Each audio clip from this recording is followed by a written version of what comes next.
Bonjour Claudia. Bonjour Virginie. Est-ce que tu peux te présenter en quelques phrases, s'il te plaît? Alors je m'appelle Claudia Phillips, je suis américaine d'origine, mais je vis en France depuis longtemps et je suis la coordinatrice du département musique actuelle de l'École supérieure de Bourgogne-Franche-Comté. Super. Alors, est-ce que tu peux nous dire comment et pourquoi tu es devenue professeure de chant? J'ai commencé à faire des interventions plutôt en improvisation,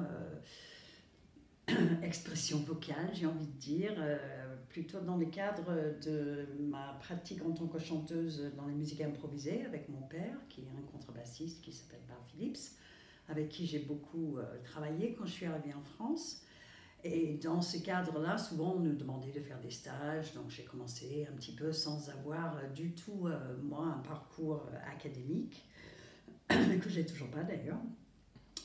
Donc j'ai commencé comme ça, plutôt dans des stages collectifs d'expression, et petit à petit, comme j'ai continué à chanter, comme beaucoup de chanteurs et de chanteuses, on a commencé à me demander à donner des cours, jusqu'à ce que j'en faisais de plus en plus. Et puis à un moment donné, j'ai croisé le chemin d'une structure qui s'appelle le Studio des Variétés à Paris. Et quand je suis rentrée là-dedans, j'ai fait mes premiers stages en 1993, collectif d'abord, et après de plus en plus individuel, et puis du coaching, et puis de la formation de formateurs, etc. etc. Est-ce que tu peux évoquer un moment important dans ton parcours de prof? Je crois que le moment qui était le plus marquant, c'est quand justement au Studio de Variété, on m'avait demandé d'intervenir sur la formation de formateurs, de professeurs de chant. Donc le moment où je suis devenue formatrice de formateurs. Et c'est là où j'ai vraiment commencé à me poser des questions sur qu'est-ce que c'est l'enseignement du chant. Est-ce que tu peux un peu creuser un petit peu, est-ce que tu peux nous en dire un petit peu plus là-dessus justement? Sur comment ça a changé ta vision?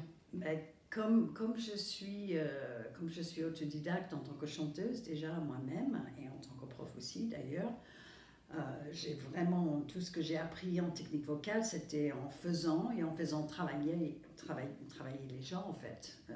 Quand quelqu'un chantait devant moi, je me disais mais comment elle fait pour faire ce son-là. Donc après je rentrais chez moi, je cherchais, j'essayais de trouver, et puis j'ai étudié comme ça en fait, vraiment dans le fait de faire. J'ai tout appris en faisant, et pour apprendre aux autres comment faire, j'étais obligée de me poser la question de comment je faisais moi en fait ce que je fais, et quand j'enseigne. Et ça, c'était vraiment très intéressant parce que j'ai commencé à donc prendre du recul sur ma pratique. Alors qu'en tant que prof et coach, quand je faisais travailler les chanteurs, je n'étais pas trop obligée de me poser la question de comment je faisais. Je faisais. Mais quand j'ai commencé à enseigner aux profs, ça a vraiment nourri énormément ma réflexion. Ouais. Est-ce que tu peux nous dire où tu en es aujourd'hui et si tu as des projets pédagogiques particuliers?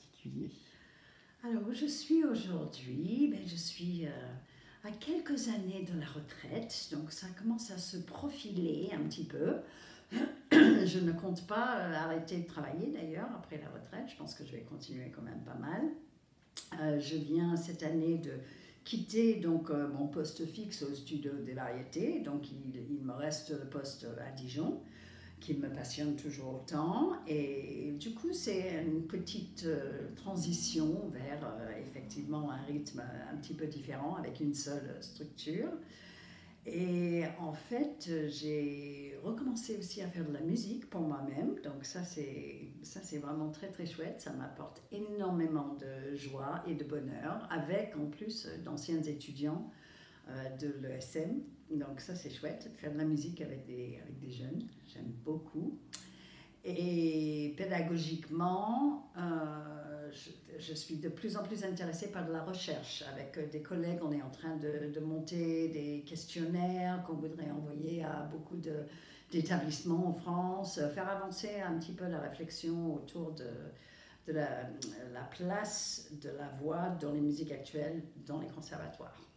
D'accord. Est-ce que tu veux rajouter quelque chose?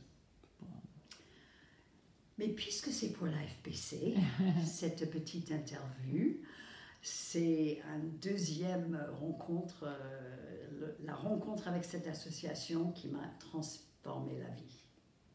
Et j'en suis vraiment très reconnaissante et très heureuse d'encore être là. Super. C'est le mot de la fin? Ouais. Ok. Merci Claudia.